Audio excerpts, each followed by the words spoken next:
did you move to New York? When I was 19. So I graduated from high school. I spent a year on Cape Cod, just working and saving money. And then the following year, I auditioned for AMDA, American Musical Dramatic Academy, and I went to New York to go to school there. And what was that experience like then? That was amazing too, but I found out at that time that I had stage fright. Oh, really? I was really quite petrified as soon as I got on stage, and they didn't ask me back the second year because well, again, I skipped way too many classes. And Nice. it was New York City. Are you kidding? Um, and and and I think the stage fright had something to do with it. So then I ended up going to Lee Strasberg for about 6 months, and then a guy that I had met, who was my boyfriend, was moving to Los Angeles, so I decided to join him. So I moved out to LA as well in that January. So I spent about a year and a half in New York, and then went to California. Uh-huh. Okay. And so you went to California, and I read that in like the first month you were out there, it's like, oh, there's this audition. Power Rangers. Let me go for it. So is that true? It was like a month that you were there and then you got the show? No, I got there in January. And so I spent about 6 months really just kind of diving into classes and doing some student films. And I did this one acting class with this woman, Katie Wallens. And she was also a casting director. And so that summer, so I was there about 6 months. That summer she was casting Power Rangers in her office. So she called me and said, why don't you come in? So I went in and I got the job. And I actually had just a little discouraged, a little lonely.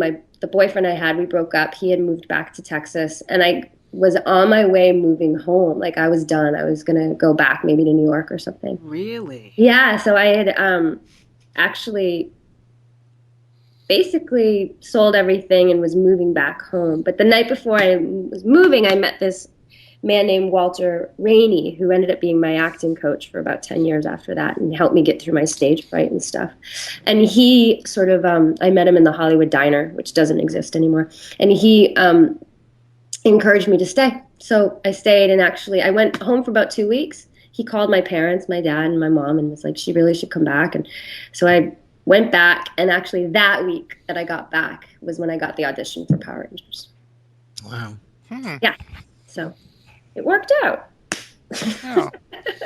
So what was the audition process like? I think I went through about, I don't really remember, but I think about 8 auditions. 8?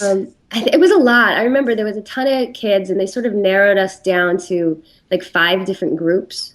So like me and David Yost, and there was actually, Twee wasn't with us at that point. It was a different girl. Right, Audrey Dubois. Yeah. And then Walter and Jason. Not Frank, but the other guy. Yeah. Austin St. John. Yeah.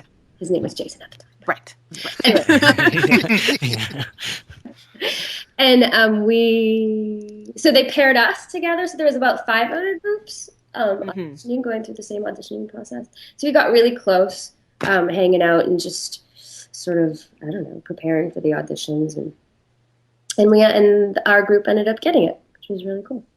So they never mix and matched each group. It was just going to be one of the groups that they put together? Yeah, for some reason, I don't know how that worked or what their logic was, but then they ended up replacing Audrey with Twee. So that was the only sort of shift within the group. In the beginning process, they might have paired us in different things, but I don't really remember that. I remember just being right off the bat with David and Walter and everybody. Yeah. Right. Yeah, because it was at, I believe. A really funny thing that happened, when in hindsight, at the time it wasn't so funny. We went to Hawaii. Did you ever hear about this trip that we all went to Hawaii? No. Okay, so they fly us all to Hawaii for sort of like an appearance of some sort. I don't know what we were doing, but so we landed in Hawaii. It might have been like a year after, maybe 6 months. There was no security, and there's like 10,000 people at the airport. Shut the front door. No, it was so scary. I just remember like standing behind Jason, Frank, So it must have been like a year later because he came on later. And we're walking through, and you know how they put lays on you? Right. Right. Okay. We all almost were laid to death. They put I'm serious. They put so many flowers on us. I couldn't breathe. I started hyperventilating. I look and Jason turns around and look at me. He has so many flowers. All you can see are his eyes. It was so crazy. And my boyfriend at the time was with me, and he was like trying to like keep people back and like pushing us through the crowd. And anyway, we got out the front door, we got in the limo, and then I remember just driving away and turning around and looking back, and Jason, of course, is hanging out the roof screaming, yeah! And there was just a sea of people. It was very overwhelming again. Oh, But it's a very funny story in hindsight. Yeah. Wow, sounds scary. It was. They had absolutely no security. It was so weird because they didn't expect that. They didn't expect there to be so many people. Mm-hmm. And you know what? That For me, a bit. It was not frustrating, but nerve-wracking thing. Anyway, it was school, and we weren't really hugely compensated. And it became so popular that there was this. That's what gave me nightmares. It was sort of overwhelming, you know. It was like, if that show stopped tomorrow, I'm going to have to go down the street and become a waitress again. Mm-hmm. But at that time, it was so popular, and the kids who loved the show were awesome. That was amazing to have that fan base. But it also brought in a fan base that wasn't kids, like men. A lot of people in prison, or you know, it just brought in. Wow. Seriously, it Wow. brought in this really crazy, strange fan base as well, along with the amazing people and the amazing kids. So that, you know, that's always been a bit. I know I'm talking a lot, but anyway, people ask me, Go ahead, Chow. you know, people ask me why I don't go to like the Morphiconic or these type of things, and I couldn't, and I didn't all through the 90s because of this, because it really frightened me. So you're saying that you didn't, you know, like go to different conventions or whatever because you felt overwhelmed and you would literally get nightmares by being overwhelmed. Yeah, and not only just because of my brain being afraid of it, but there were a few certain instances during the 90s, and knock on wood that those people are gone or whatever, that were very dangerous and were sort of stalking a little bit. And Mm-hmm. Anyway, situations I don't need to tell you all about, but it frightened me. Speaking of your cast, well, I mentioned a couple of cast members, just a couple, and just, you know, you're gonna give your thoughts. You're down? Sure. You're down? Okay. All right. So let's start out with Walter Jones. Well, I haven't seen Walter in about, God, 15 years, I think. Wow. And I think the last time I actually talked to him on the phone was when Twee had died, and he actually called to tell me. And then we've like emailed a bit in the past year, sort of reconnected. But he's fantastic. I had a ball with him. He was really fun. Yeah. Amazing. All right. So let's move on to Austin St. John. You know, I literally have not seen that person or talked to that person since he left the show, because he left before I did. Okay. Yeah, but he was an interesting cat. He was he was a very, very nice guy. But he was I remember he had some crazy stories. Like, he used to tell some out there stories. That's sort of the thing I think I remember most about him. Like, what kind of stories he would tell?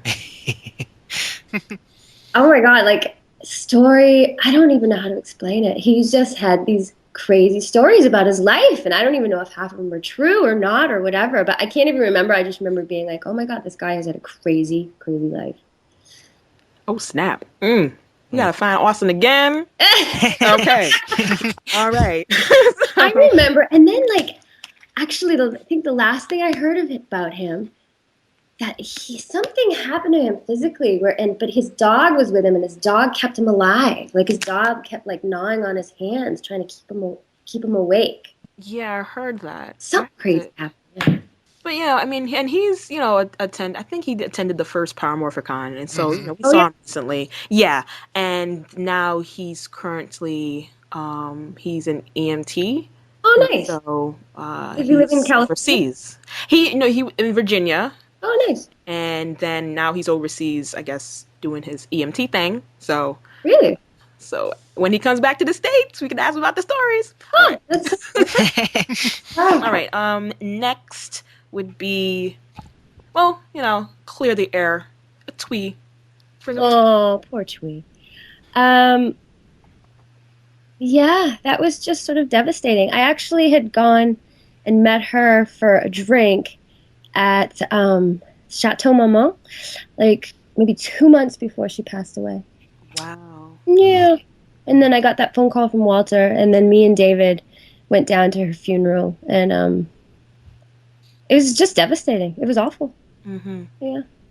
But anyway, she was amazing, and she was um, really a hilarious girl. She was a funny chick. We got really close at a certain point in our life where we were sleeping over each other's house. The earthquake, the big earthquake. Right. Okay. She was. We were having a slumber party. She was sleeping over, and oh my God, we went through that earthquake together, me and her. We thought nuclear war was happening. We did. We didn't know it was happening. It was crazy.